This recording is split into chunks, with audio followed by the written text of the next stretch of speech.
The morning everything changed started with a single dare and a heartbeat that felt too loud for the quiet hallway outside my apartment.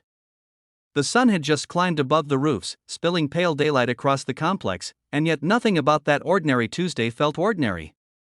It felt like the world was holding its breath, waiting for me to decide if I would keep living small or finally step into the story I was too afraid to write.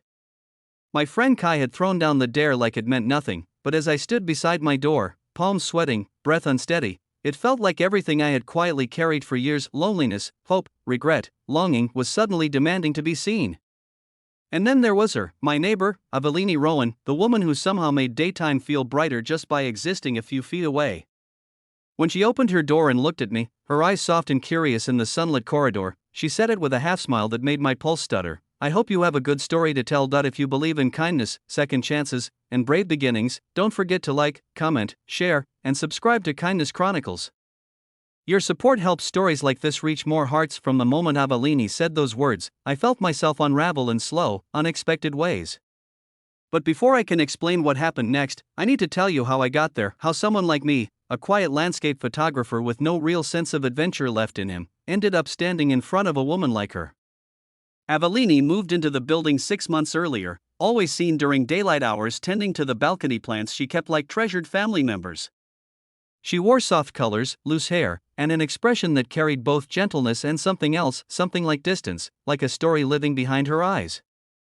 I noticed her the first morning. She waved as I left for a shoot, her sleeves rolled up, her hands covered in soil.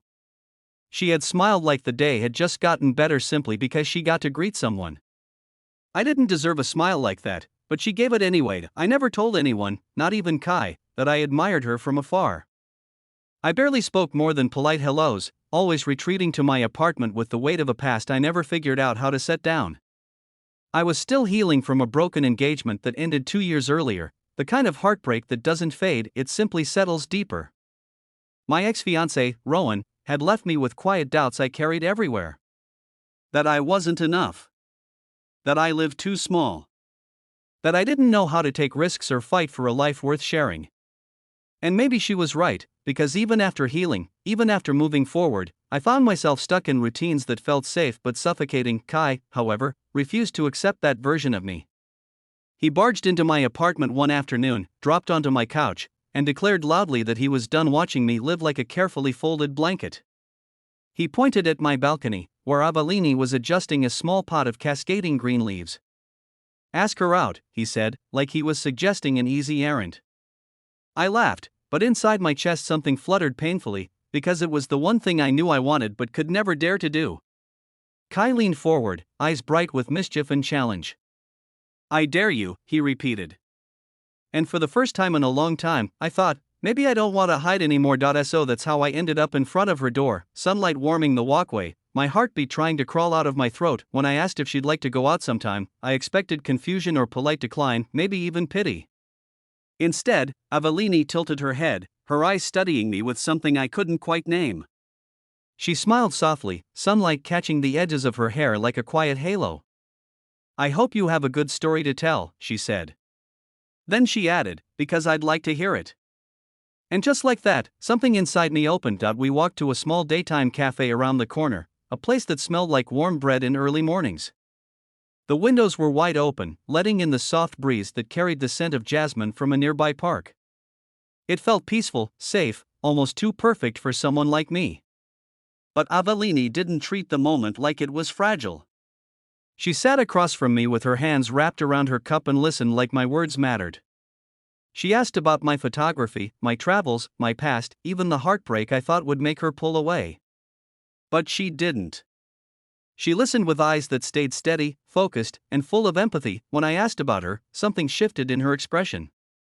She hesitated before telling me she had moved to the city after ending a long-term relationship that had slowly drained her spirit. Her partner had never been unkind, she explained, but he had never seen her either. He valued her presence but not her dreams. She had stayed until the day she realized she had become invisible in her own home. So she packed up her life and moved here, hoping to find pieces of herself again. As she talked, I saw a woman who wasn't distant after all, just carefully rebuilding. She described how tending to her balcony garden helped her stay connected to something alive, something growing.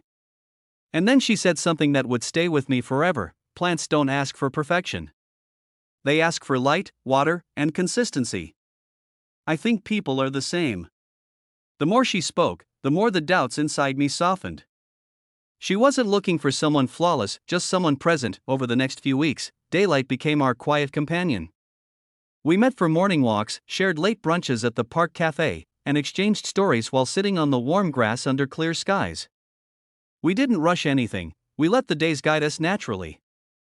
I found myself looking forward to waking up, to seeing her on her balcony tending to her plants, to hearing her laugh when I described the small disasters behind my photography shoots. But the deeper we connected, the more I feared what always came next.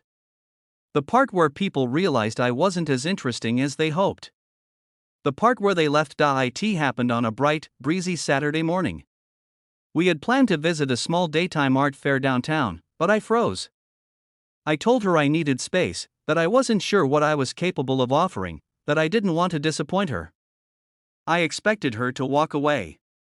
Instead, she stepped closer, placed a gentle hand on my arm, and said quietly, "I don't need you to be ready for everything.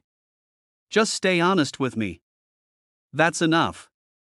Her kindness disarmed me completely. We walked to the fair, and under the soft daylight filtering through the canvas canopies, something inside me finally exhaled. For the first time in years, I wasn't performing or pretending or hiding. I was just myself, a man trying to grow again. And she stayed beside me, patient and steady. As weeks turned into months, the story between us grew in ways I never expected. She brought warmth into the quiet corners of my life.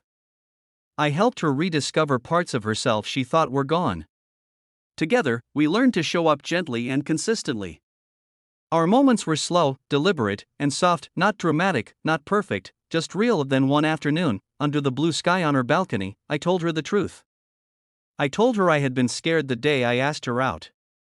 That I had walked to her door because of a dare, but I stayed because of something far deeper.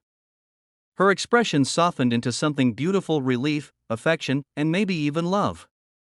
She stepped closer, sunlight wrapping around her like a warm embrace, and said, "I'm glad you knocked. I'm glad you told me your story."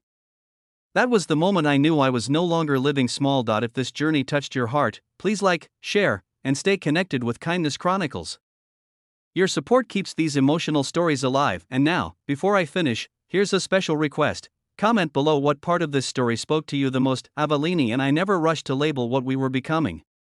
We simply continued to grow, two people learning to trust daylight again, learning to hope again, learning to build something gentle after a long season of brokenness. In time, our story became the very thing she had asked me about that first day. A story worth telling. A story worth continuing.